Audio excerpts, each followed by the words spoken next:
et bienvenue dans cette nouvelle vidéo. Je suis contente de vous retrouver cette semaine encore pour parler d'un nouvel aspect de la vie au Canada.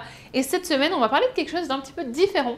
Je vais vous partager 10 villes que vous pouvez visiter pour passer une journée en dehors de Toronto.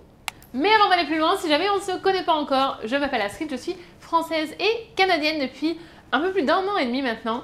J'ai grandi dans un petit village dans le sud-est de la France, en Ardèche, et je vis à Toronto, au Canada, depuis 2014. J'ai aussi un blog où vous pouvez trouver plein d'informations sur la vie au Canada, que vous soyez intéressé par l'immigration comme moi ou que vous ayez prévu des vacances pour nous rendre visite.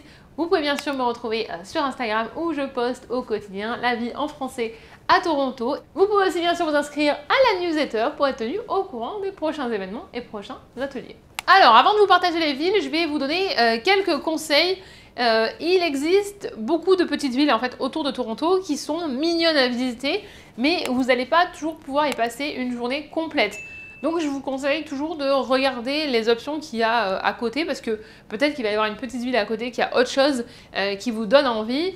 Je vais aussi faire des articles sur le blog en complément de cette vidéo, donc au moins comme ça je pourrais mettre à jour au fur et à mesure avec tous les restaurants et les activités que j'ai testées dans les villes que je vais vous partager aujourd'hui.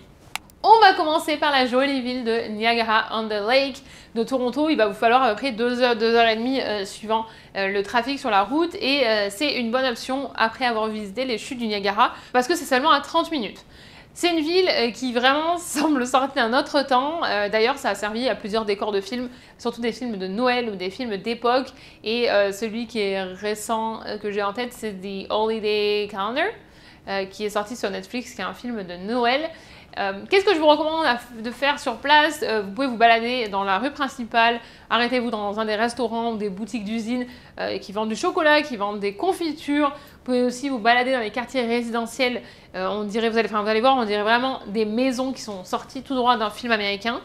Et je vous conseille aussi d'aller vous promener au bord du lac. Si la vue elle est bien dégagée, en fait vous allez pouvoir voir Toronto de l'autre côté.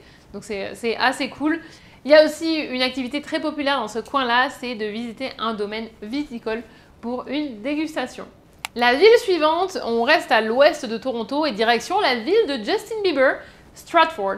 Alors petite anecdote personnelle, c'est que moi j'ai vécu 2 mois à Stratford, mais en Angleterre pour mon stage de BTS. C'est la ville où est né Shakespeare, et en fait Stratford en Ontario, il célèbre aussi Shakespeare, donc vous allez pouvoir assister à pas mal de pièces de théâtre, à différents festivals. C'est un des thèmes de leur ville.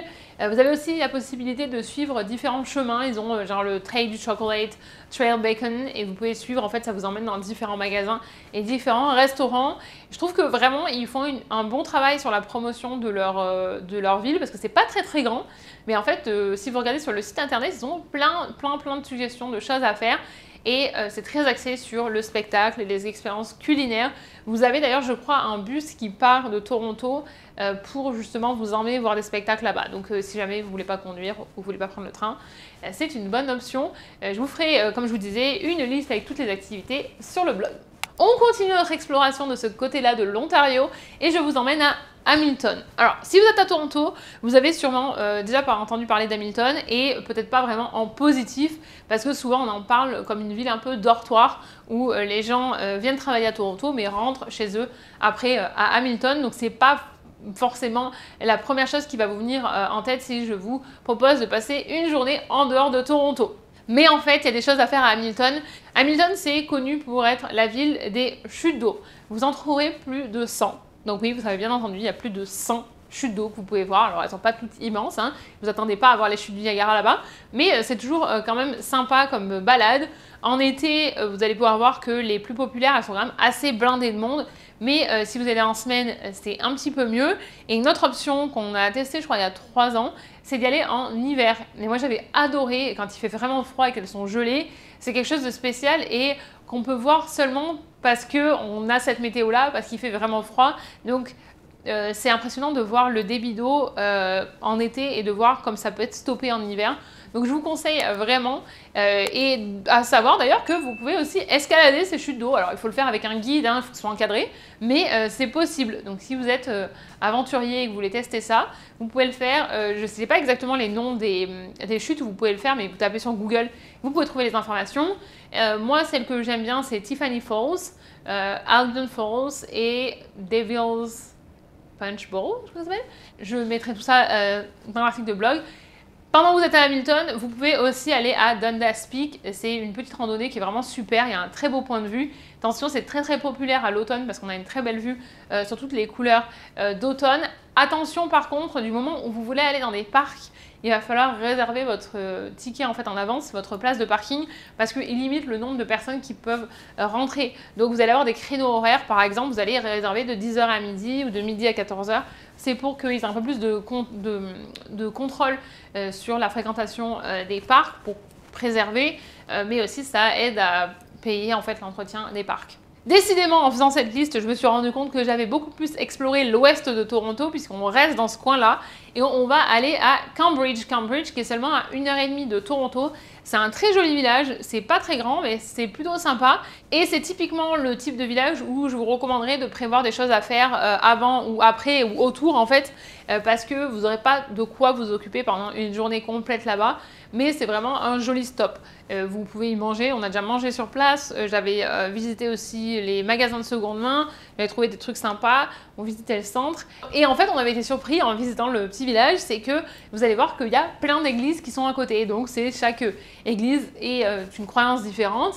Et ils sont, quand j'ai regardé en fait sur la carte de Cambridge, ça me dit qu'il y a plus de 20 églises. Alors elles sont pas toutes immenses, elles sont pas toutes jolies, mais c'est quand même impressionnant pour un si petit village. Vous allez d'ailleurs peut-être reconnaître ce village parce qu'il a servi de décor pour la servante écarlate et pour le jeu de dames. Et vous avez aussi, alors je sais pas s'il existe toujours, mais il y avait un restaurant jamaïcain où on avait pris à manger et qui était très bon.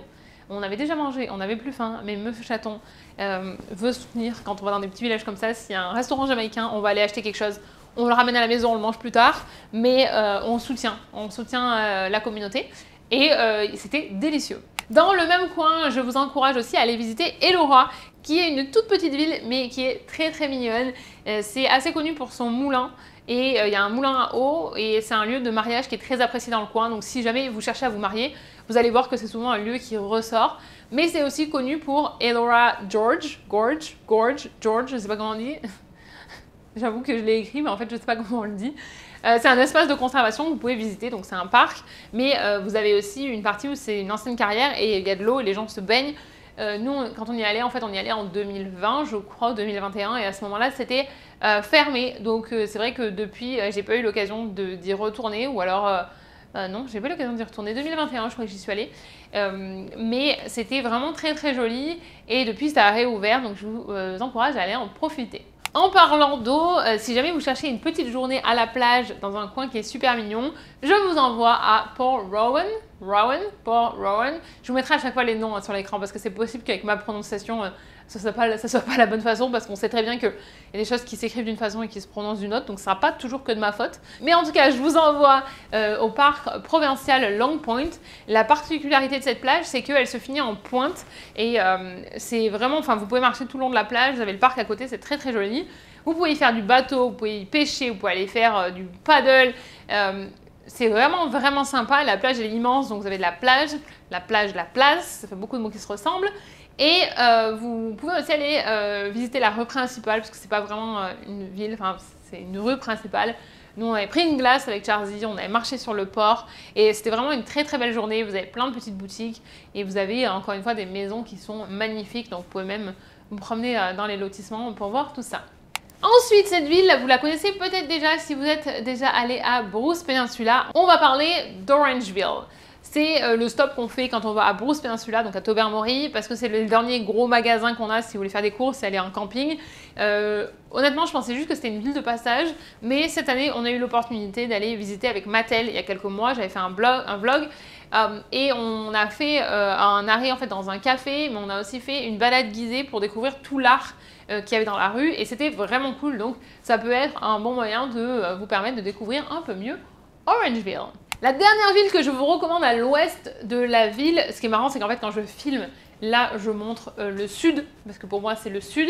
Et en fait, avec l'écran, je suis même pas sûre que ça vous montre vraiment le côté ouest. De toute façon, en fait, suivant comment vous regardez, ça vous montrera peut-être pas le côté ouest. Tout ça pour vous dire que je vous recommande d'aller à Milton. J'y suis allée plusieurs fois, mais pas vraiment dans le centre-ville. Je suis allée dans le centre-ville, mais si j'allais là-bas, c'était vraiment pas pour ça. C'était plutôt pour les parcs qu'il y a autour, parce que vous en avez plusieurs qui sont vraiment sympas. Et d'ailleurs, je ferai aussi une vidéo, je pense, sur les parcs où vous pouvez aller autour de Toronto, parce que j'en ai fait plusieurs maintenant. Et je me dis que ça peut aussi vous donner des idées. Je cherche, mais je mets toujours un complément avec le blog, parce que je trouve que c'est plus facile aussi de lire. En fait, c'est pour ça que là, je vous donne les noms en général sans rentrer trop dans le détail. Comme ça, vous allez sur le blog et après, vous trouvez tous les détails. Je vais faire un article par ville. Ce sera beaucoup plus simple, je pense, pour vous aider. Dites-moi ce que vous en pensez en commentaire.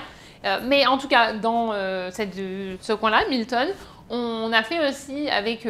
j'y suis allée plusieurs fois. J'y suis allée avec Alix, j'y suis allée avec Cyrielle, où on est allé visiter des fermes après et on est allé chercher des produits frais. Vraiment en bataille aujourd'hui. On est allé chercher des produits frais. Je pense juste que j'ai soif. J'ai la gorge sèche. Suivant la saison, en fait, vous allez pouvoir ramasser des fraises, vous ramasser des courges, par exemple. Donc des pommes, même on a fait aussi. Donc c'est vraiment cool comme activité. Et ça se fait... Parce que là, en fait, tout ce que je vous ai partagé, c'est des choses, tout ce qui est ferme et tout ça, vous pouvez y aller avec des enfants. Les enfants, ils adorent ça. Et c'est fait aussi pour les enfants. Ils ont des activités pour eux. Donc c'est quand même assez sympa. Et on change maintenant... J'ai vraiment aucune notion de mon espace, quoi. On change maintenant pour partir du côté est de Toronto et on va partir à Port Hope, qui est une très jolie ville. Ça va pas être agréable pour vous regarder, hein. C'est une très jolie ville qui a aussi servi souvent de décor pour des films. Avant de visiter des villes, vous pouvez regarder, en fait, taper le nom de la ville et taper Film Your Location. Et vous allez voir, en fait, ça va vous sortir, même des fois sur le site de la ville, c'est mis, parce qu'ils sont fiers, hein, ça permet aussi de faire venir des gens et des touristes. Mais vous allez trouver, vous allez pouvoir reconnaître, je trouve que c'est toujours marrant de reconnaître des lieux que vous avez vus dans des séries ou dans des films et que vous pouvez voir aujourd'hui en vrai. Vous avez le centre-ville qui est très mignon, vous pouvez aussi profiter de faire des tours guidés. Vous avez des tours guidés en autonomie, donc vous mettez votre truc et vous pouvez vous balader. Il y a aussi des événements tout au long de l'année. Nous, quand on y allait, je crois qu'il y avait... J'arrive plus à me rappeler, c'était une célébration pour quelque chose. Il y avait un petit défilé. Si vous y allez, je vous encourage d'aller au Millie's Market pour boire un chocolat chaud. C'était trop joli. L'extérieur était magnifique, l'intérieur était magnifique. Et vous pouvez juste vous balader autour. C'est vraiment sympa. Et ensuite, on va terminer avec Unionville, qui est la ville la plus proche de Toronto dans cette liste de suggestions. C'est un tout petit village avec un joli parc pour se promener, mais c'est surtout pour les fans de Gilmore Girls, c'est la ville où a été filmé le pilote de la série. Donc vous pouvez tout reconnaître en fait, vous allez voir qu'ils sont basés sur Unionville pour créer les studios. Après, ils ont filmé aux États-Unis en fait, ils ont juste filmé le premier épisode ici, mais ils ont recréé en fait un mini Unionville en studio. Et c'est hyper sympa à visiter. Je l'ai fait en été, je l'ai fait à l'automne. J'ai trouvé ça super sympa. Je l'ai fait au printemps aussi. Et si vous aimez Gilmore Girls, ils ont aussi des événements. Je crois qu'ils ont un festival chaque année où ils célèbrent Gilmore Girls. Donc je vous encourage à fond à y aller et c'est vraiment pas loin de Toronto. J'espère que cette vidéo vous aura donné des idées pour explorer un peu plus l'Ontario et sortir de Toronto. N'hésitez pas à mettre dans les commentaires des endroits où vous êtes allés et où vous aimeriez aller pour vos prochaines escapades peut-être, pour me donner des idées. Dites-moi si ce type de vidéo vous plaît et je pourrais faire une partie 2 avec grand plaisir. Il y a plein d'endroits à explorer autour et puis je peux aussi faire le même type de vidéo mais pour un week-end par exemple, pour partir un petit peu plus loin. Je vous mettrai bien sûr les liens de tous les articles dans la barre de description. N'hésitez pas à les fouiller sur le blog aussi si vous avez d'autres informations que vous recherchez parce qu'il y a plein d'informations. Je crois que j'ai presque 500 articles donc vous avez de quoi faire. Je vous remercie d'avoir passé ce moment avec moi. Je vous rappelle que si ce type de contenu vous plaît et que vous voulez soutenir ma chaîne, vous pouvez vous abonner. Vous pouvez bien sûr me retrouver sur Instagram. Vous pouvez partager mon contenu autour de vous. Ça aide beaucoup de montrer à YouTube que ce contenu vous plaît parce que comme ça, il le montre à plus de personnes. Je vous souhaite une excellente journée, une excellente soirée ou une excellente nuit où que vous soyez dans le monde et je vous dis à mercredi pour la prochaine vidéo.